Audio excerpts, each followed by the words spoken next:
네. 오늘은 길갈의 12돌이라는 제목으로 함께 은혜를 나눠보도록 하겠습니다. 남일면에 효촌리가 있는데요. 제가 최근에 신방을 하다가 그곳을 지나가는 가운데 한 집사님께서 왜 그곳이 효촌리인지 알려주셨어요. 그곳은 효를 행했던 사람들이 많이 나오고 살았기 때문에 유래가 있기 때문에 효촌리다라고 설명을 해 주셨습니다. 효촌리에 가면 지금도 효촌리 농협 옆에 이 경연 효비각이라고 있습니다. 이 비석에 경연이라는 사람의 효에 대해서 기념을 하고 있는 내용이 기록되어져 있는데, 이 경연이라는 사람이 어떤 사람이냐면 아버지가 오랫동안 병석에 누워 있을 때 이 엄동설 안에 연못을 뚫고 잉어를 잡아 아버지에게 드리게 됩니다. 또 눈 덮인 산속에 실을 엎어놓고 고사리를 도단하게 하여서 이를 요리하여서 아버지를 지극히 그렇게 섬겼던 효행이 깊은 그런 자녀였다라는 거예요. 그리고 아버지가 돌아가시자 아버지 묘 옆에 염막을 짓고 무려 6년 동안, 굉장하죠? 6년 동안 심요 생활을 하였다고 합니다. 정말 지극정성으로 아버지에게 효를 다한 그런 모습이 나오는데요. 이런 효행을 들었던 성종은요, 경연을 불러서 사제감 주부를 내리고 이후에 이산 현감의 벼슬도 주게 됩니다. 효를 잘했더니 벼슬까지 얻게 되는 경연이라는 사람의 그런 모습을 살펴보게 됩니다. 그보다 한참 뒤에 숙종이라는 이 왕은요, 경연의 효행을 후세의 귀감으로 삼고자 효촌리에 효자비를 세웠다는 거예요. 그게 경연 효각비. 제가 사진을 준비해드렸는데 경연 효비각이 바로 이것입니다. 이 기념비를 바라보면서 당대의 이 마을에 살았던 수많은 사람들은 어떤 생각을 했을까요? 야, 우리 마을은 효를 행하는 그런 마을이다.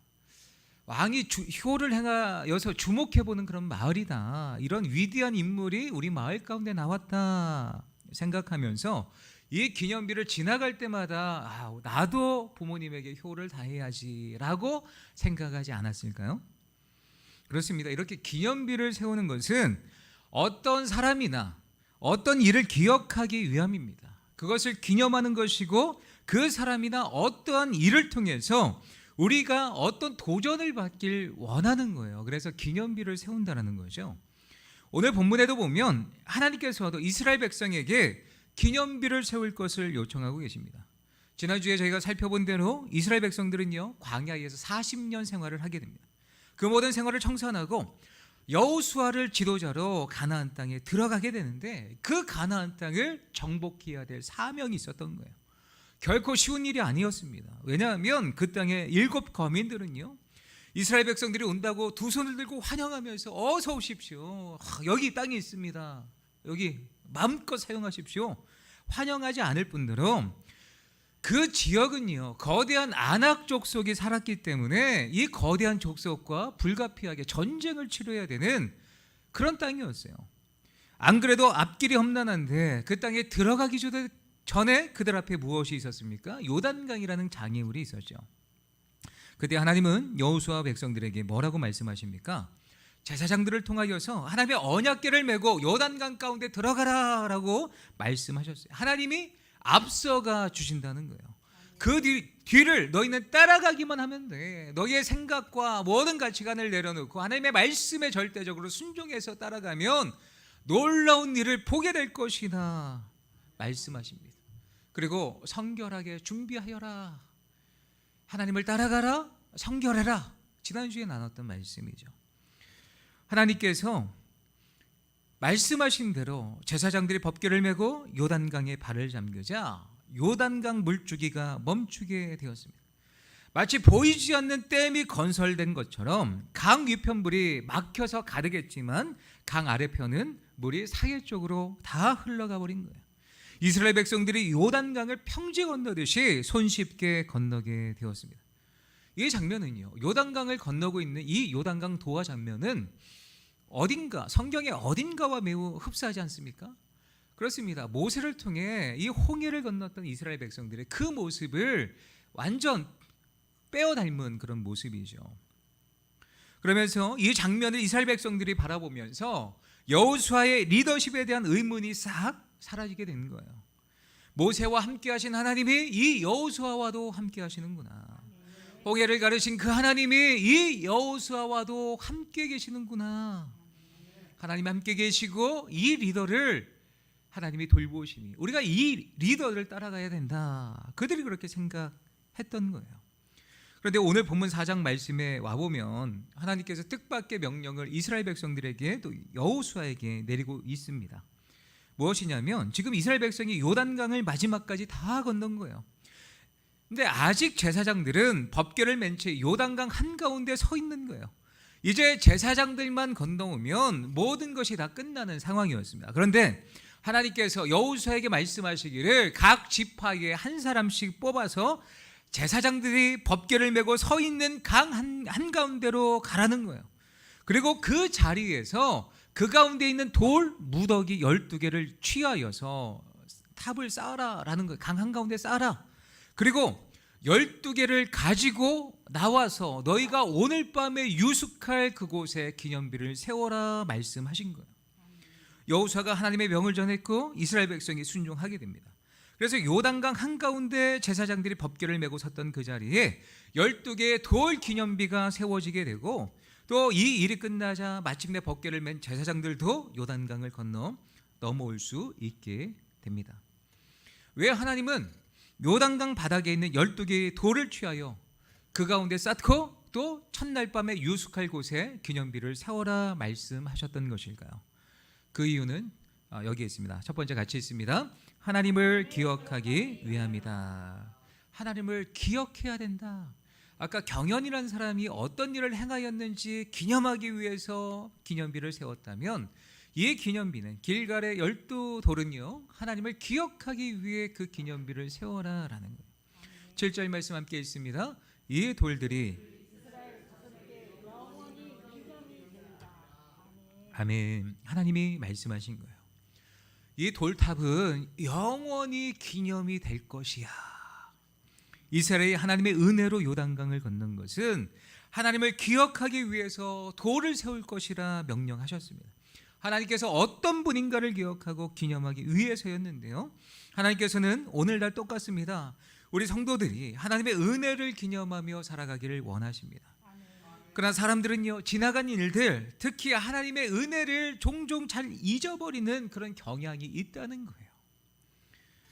그래서 하나님은 이런 기억 장치를 통하여서 하나님의 위대하심을 영원토록 기억하고자 돌 기념비를 세우신 거예요. 마치 예수님께서 고침을 받은 10명의 중풍병자 중에 감사를 드리지 않고 돌아갔던 그 9명의 문둥병자처럼 우리는 하나님의 은혜를 기억하지 못한 그런 연약함이 우리 가운데 있다라는 거예요. 여러분, 건망증과 치매의 차이를 아십니까? 건망증은요 우리 집 주소를 깜빡깜빡해요. 근데 치매는요 우리 집이 어딘지를 잊어버리는 데 있습니다. 건망증은요 아내의 생일을 잊어버려요. 근데 치매는요 아내 얼굴을 잊어버립니다. 건망증은요 심해질수록 걱정이 되죠. 내가 이러면 안 되는데. 근데요 치매는요 심해질수록 아무 걱정이 없습니다. 제가 이런 생각을 해보았습니다. 우리 영적인 사람들도 영적 건망증과 영적 치매가 있다라는 거예요. 하나님에 대한 그 은혜, 하나님께서 우리 가운데 베풀어 주신 은혜를 자주 잊어버리는 경향이 있다면 영적인 건망증 가운데 있는 거죠. 근데 영적인 치매 걸린 사람들은요 하나님이 어떤 분인지 몰라요. 하나님 자체를 잊어버려요. 이게 영적 치매의 단계입니다. 여러분들은 두 가운데 어디도 소속되지 않으시기를 부탁드립니다. 하나님을 기억하시고 그 은혜도 기억하시며 강건하시기를 부탁드립니다. 하나님은 우리가 기억력이 약하다는 것을 잘 알고 계셨어요. 그래서 하나님이 행하신 일을 잊지 않도록, 또한 하나님이 어떤 분인지 잊지 않도록 하기 위해서 길갈에 12돌을 세우시게 하셨습니다. 그 12돌의 기념비를 바라보면서 생각하라는 거예요. 이 돌 하나하나가 어디에 있던 거예요? 저 깊은 요단강에 있었다는 거예요. 그런데 누가 저 깊은 그 바닥에서 이 돌들을 건져주신 거예요?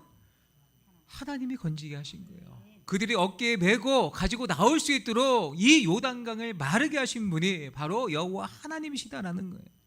하나님께서 흐르는 요단 강물을 멈추게 하셨기 때문에 이 모든 일이 가능했다라는 거죠. 이스라엘 백성이 이 12돌을 바라볼 때마다 전능하신 하나님께서 친히 요단 강물을 멈추게 하셨구나, 우리의 앞길에 장애물을 없애 주셨구나라는 것을 확인해야 됐다라는 거예요. 그 돌을 바라볼 때마다 말이죠. 그리고 요단 강물을 멈추게 하셨던 전능하신 하나님께서 지금도 그 하나님, 살아계신 하나님이 나와 함께 하셔서 앞으로 나아가야 될 그 앞길 가운데도 함께 하시는구나, 힘을 얻으라는 거예요. 그 12돌을 바라보고 힘을 얻으라는 거죠. 하나님 함께 하신다는 증거가 길갈의 12돌이었다라는. 또한 하나님께서 길갈의 12돌을 쌓게 하신 목적이 있습니다. 하나님의 은혜를 잊지 말고 하나님만 의지하며 살라는 거예요. 가나안 땅에서도 나만 잊지 않고 바라보라는 겁니다. 어떤 힘든 일이 생겨도 내가 도와주겠다, 하나님이 말씀하시는 거예요.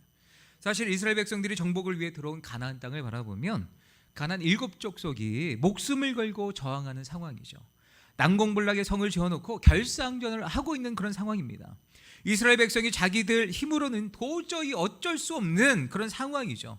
전쟁 중에 포기하고 왔던 길로 돌아가 요단강을 다시 건너서 광야로 돌아가고 싶고 다 때려치우고 애굽으로 돌아가고 싶은 그들의 마음이 찾아온다는 거예요. 그러면 요단강까지 왔을 때에 무엇을 바라보게 됩니까? 길갈의 12돌을 바라보고, 우리를 이 강을 건너게 하신 하나님이 계시지, 힘을 얻고 다시 돌아가라는 거예요. 20절 말씀에 보면 여호수아가 요단에서 가져온 그 12돌을 길갈에 세웠다, 길갈에 세웠다 기록하고 있습니다. 첫날 밤 유숙했던 곳이 길갈인데, 이 길갈이란 지역은요, 가나안을 정복하는데 굉장히 전략적 요충지였습니다. 남과 북으로 이어진 가나안의 허리가 길갈이었어요. 그래서 이스라엘이 가나안을 정복할 때 본부를 어디에 설치한 거예요? 길갈에 설치한 거예요. 전쟁에 나갔다가 다시 돌아오시고 회복하고 또 다시 정복하러 나가는 그 본부가 어디예요? 길갈이었다는 거예요. 이곳에서 가나안 첫 성이었던 여리고를 공격하게 됩니다. 그리고 아이성을 쳐서 대패를 하게 되죠. 그리고 그들이 어디로 돌아와 회복했냐면 바로 이 길갈 가운데 돌아와 회복한 거예요. 거기엔 무엇이 있었습니까? 길갈에 12돌이 있는 거예요. 하나님이 이 건널 수 없는 요단강을 하나님이 건너게 하셨다. 그 은혜가 있는 곳이 길갈이었다라는. 그래서 정복 전쟁 가운데 수시로 하나님의 은혜를 바라보고 하나님이 나와 함께 하심을 바라보는 그 기억 장치가 바로 이 길갈 가운데 있었다라는 거예요. 하나님은 길갈에서 이 돌무덤, 이 돌 기념비를 통해 분명히 이스라엘 백성들에게 말씀하십니다. 이룰 수 없는 여러 가지 어려운 상황이 찾아올 거야. 그럴 때 나를 바라봐야 돼, 나를 생각해야 돼, 나를 의지해야 돼, 나의 손의 강함을 생각해야 돼. 오늘 읽진 않았지만 24절 말씀 함께 있습니다. 여호와의 손이 강하신 것을 알게 하며. 그 길갈의 12돌을 바라볼 때마다 여호와의 손이 얼마나 강하신 것을 그들이 알게 하라는 거예요. 이스라엘 백성들은 이 돌을 볼 때마다 하나님의 손을 잊지 말라는 거예요. 강 하나도 건널 수 없는 연약하고 겁 많은, 두려움 많은 그 자신들의 모습을 보면서 요단강 바닥에서 가져온 돌로 세운 기념비를 보며 하나님의 강한 손을 기억하라는 거예요. 너희와 함께한 하나님이 얼마나 크고 위대하신지를 생각하라라는 거죠. 하나님께서 불가능한 일을 이루시고 우리를 인도해 가신다는 믿음을 기억하며 전진하라는 겁니다. 사실 생각해 보면 여호와의 손이, 그 강한 손이 우리의 인생 가운데 찾아오셔서 우리를 구원하시고 우리를 도우시고 우리에게 은혜를 베풀어 주신 수많은 길갈의 12돌 같은 돌멩이들이 우리의 삶 가운데 그런 흔적들이 얼마나 많은지 모릅니다. 그 하나님의 살아계시는 증거가 얼마나 많은지 모릅니다. 신방을 제가 많이 하다 보면 정말 많은 분들의 다양한 간증을 제가 들어요. 그런데 그 살아계신 하나님께서 나를 하나님의 자녀로, 백성으로 삼아 주셨다는 거예요. 죽을 수밖에 없는 나를, 패역한 나를 하나님께서 구원해 주셔서 은혜를 베풀어 주셨다. 이 간증을 수도 없이 많이 듣게 되었습니다. 생생한 체험들, 이런 길갈의 12돌 같은 돌멩이들이 우리의 삶의 흔적 가운데 얼마나 많은지 모릅니다. 제가 예전에 한 집사님에게서 들은 간증입니다. 이분은 브라질에서 이민을 가서 살고 있었을 때였습니다. 어느 날 비행기를 타고 사업차 비행기를 타고 미국인가 다른 나라로 이제 가려고 하셨던 것 같아요. 그날 아침 비행기였는데 하나님께서 자꾸 마음 가운데 비행기를 타지 말아라 이런 음성을 주시는 것 같은 거예요. 이상하다. 이게 진짜 하나님의 음성이 맞는가? 또 기도를 했어요. 근데 하나님이 타지 말라라는 확실한 음성을 들려주신 거죠. 그래서 이번엔 비행기 티켓을 취소를 하고 비행기를 타지 않았습니다. 저녁 때 놀라운 뉴스를 듣게 되었어요.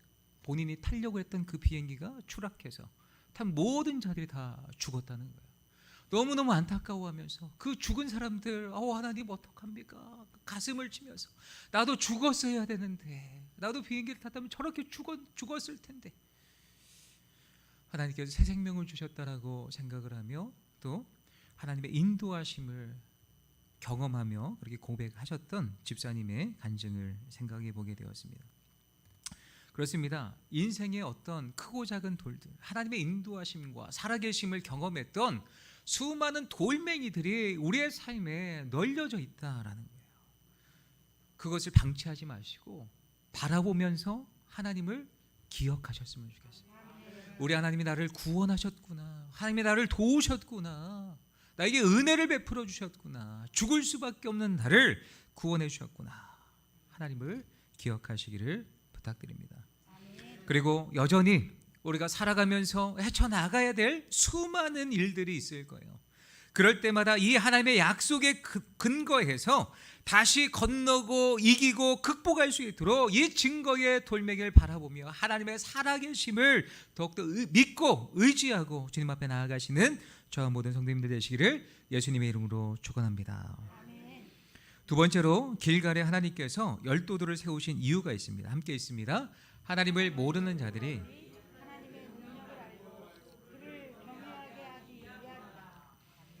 무슨 이야기냐면 하나님에 대해서 가르쳐라라는 거예요. 하나님을 모르는 사람들이 있을 거야. 그러면 이 기념비를 세워서 하나님이 어떤 분인지 가르쳐라, 증거하라라는 거예요. 하나님을 모르는 자들이 하나님의 능력을 듣고 또 알게 되고 믿고 그들이 하나님을 어느 자리까지요? 경외하는 자리까지 나아갈 수 있도록 하나님에 대해서 가르쳐라라는 거예요. 열두들이 우두커니 길갈에 세워져 있습니다. 하지만 그 돌이 왜 그 자리에 세워졌는지 아는 사람은 요단강을 건넌 사람들밖에는 알지 못했을 거예요. 그러면 그 자리에 왜 그들이 있는지 의미를 모르는 자들이 있을 거예요. 이 후대들이 와서 부모님에게 묻는 거예요. 아빠, 엄마, 이 돌은 뭔가요? 라고 물을 때가 온다는 거예요. 21절 22절 말씀 함께 있습니다. 이스라엘 자손들에게 말하여 이르되 그래 너희의 자손들이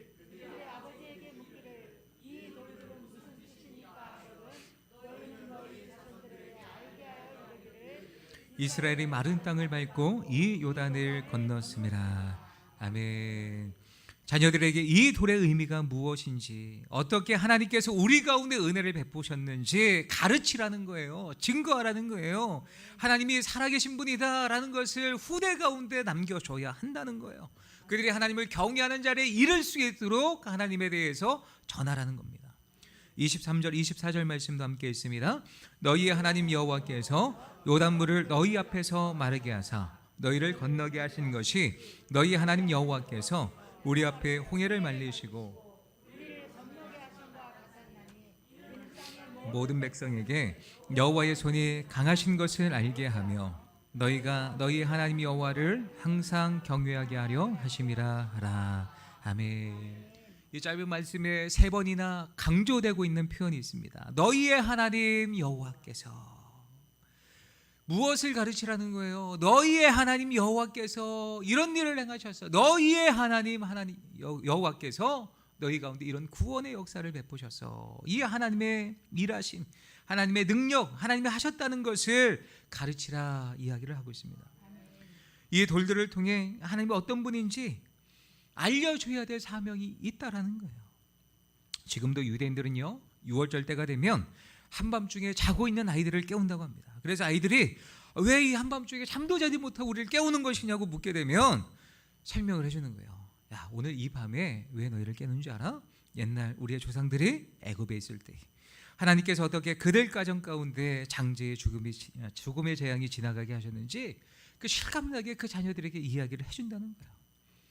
그 자녀들에게 무엇을 가르치는 거예요? 하나님이 우리를 돌보셨다. 하나님이 우리를 구원해 주셨다. 살아계셔서 지금도 그분은 우리를 구원하신다. 도우신다. 그 다음 세대에게 하나님을 경외하도록 알려준다는 거예요. 가르친다는 거예요. 우리도 마찬가지입니다. 하나님의 살아계심을 경험한 우리들이 하나님의 살아계심을 경험하지 못한 우리의 자녀들이나 많은 사람들에게 하나님이 어떤 분인지 알려줘야 합니다. 미국 뉴욕시 교육위원회에서 조나단 에드워즈 가문과 맥스 주크의 가문 5대를 걸쳐서 조사한 적이 있다고 합니다.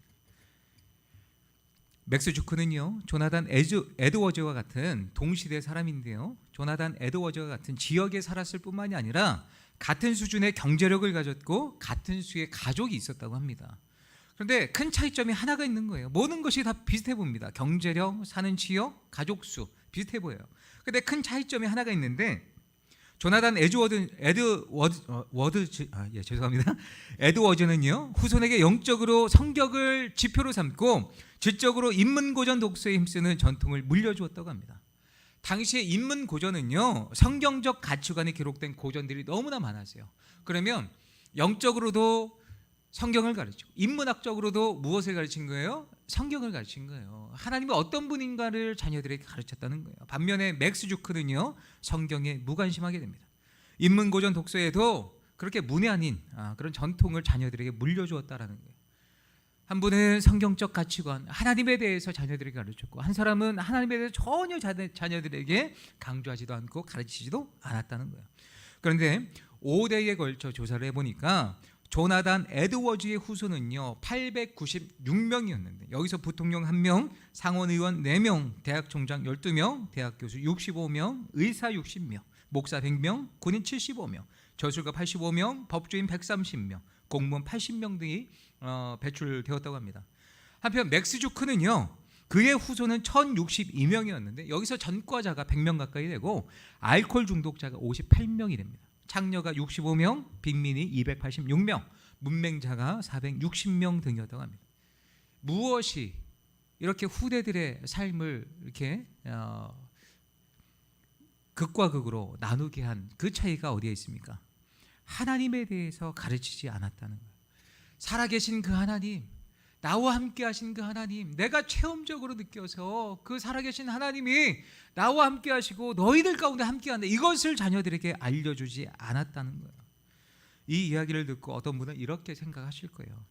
목사님, 제가 나이가 얼마인데 저는 출가해서 자녀들이 이제 다 자립을 했고 자녀들이 다 출가를 했습니다. 이제 제 손 밖에 있습니다. 제 통제를 벗어난 지 오래입니다. 제 말을 오해하셔서는 안 됩니다. 자녀들을 강압적으로 구속하면서 억지로 하나님에 대해서 전하라는 말이 아닙니다. 우리가 체험하는 12돌 같은 돌멩이들이 있잖아요.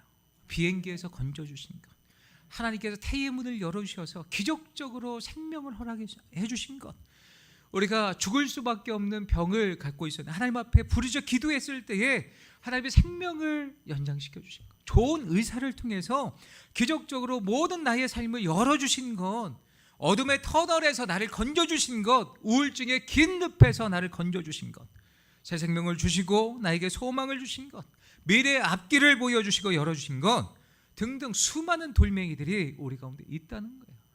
살아계신, 내가 체험하고 내가 경험한 그 살아계신 하나님을 자녀들에게 알려줘야 된다라는 거예요.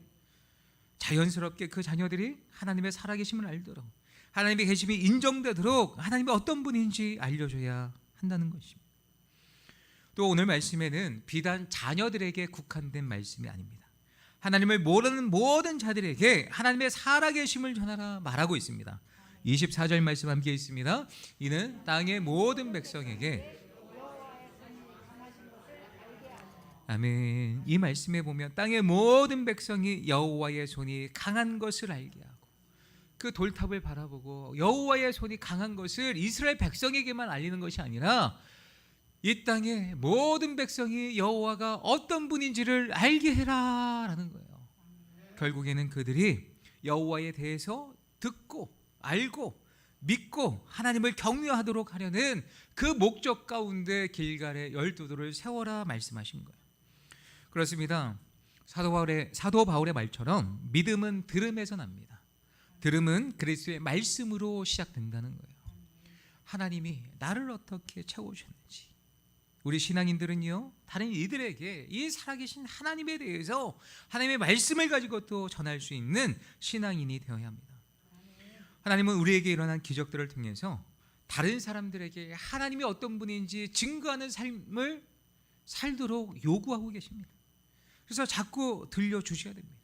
또 많은 사람들이 하나님의 살아계심을 나를 통해 자꾸 듣다 보면 그들의 마음의 문이 열려지게 되는 거예요. 그러면 똑같은 어려움이 찾아왔을 때에, 건강이나 자녀의 문제나 여러 가지 어려움이 찾아왔을 때에 나도 한번 하나님 앞에, 그 하나님 앞에 기도를 한번 해볼까?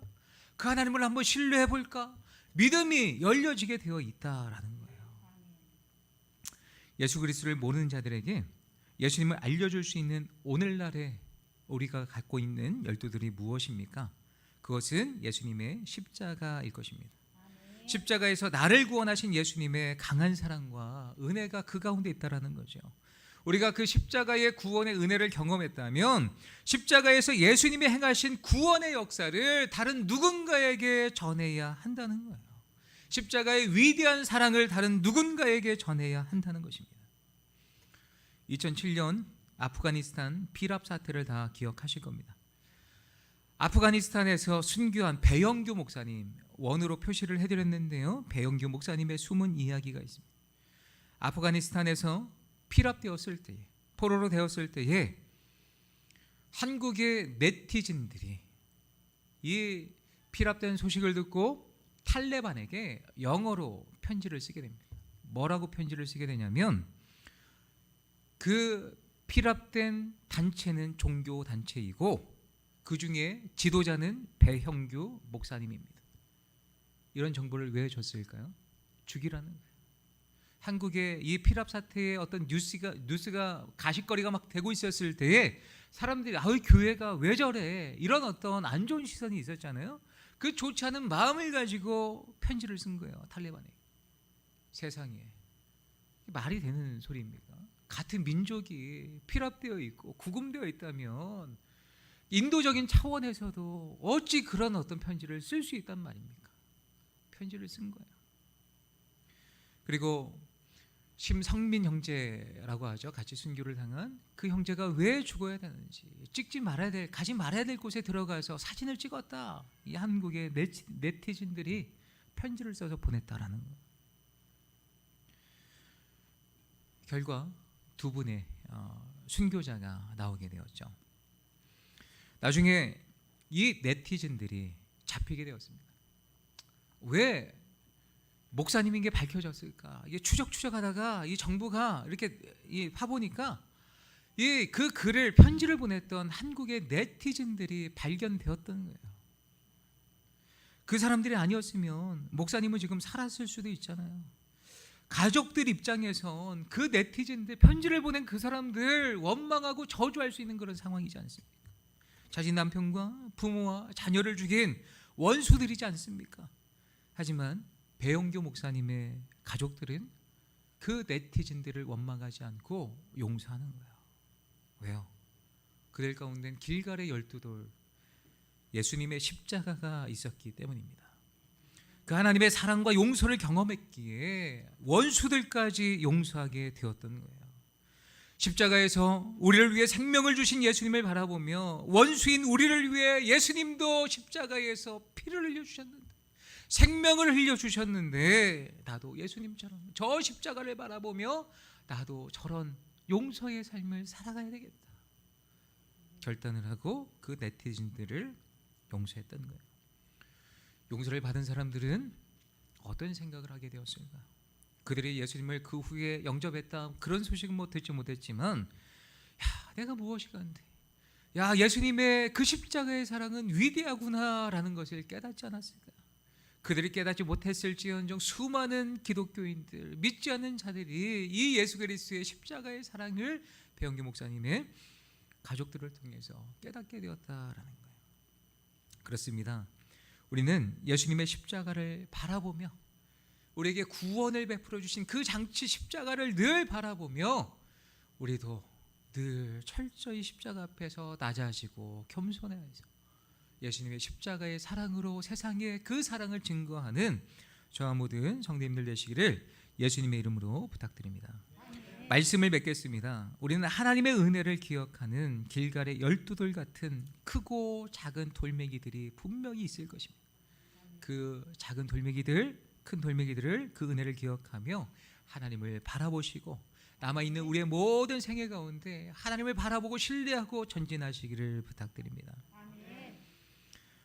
또한 하나님께서 우리에게 주신 길갈의 돌멩이, 특별히 예수 그리스도의 십자가를 바라보며 예수님께서 나를 향해 흘리신 그 보혈과 그 찢기신 몸을 바라보며 그 구원의 은혜와 사랑을 받은 자로서 예수님을 모르는 자들에게 이 십자가의 사랑을 증거하고 가르쳐서 하나님이 어떤 분인지, 예수님이 어떤 분인지 증거하며 살아가시는 저와 모든 성도님들 되시기를 예수님의 이름으로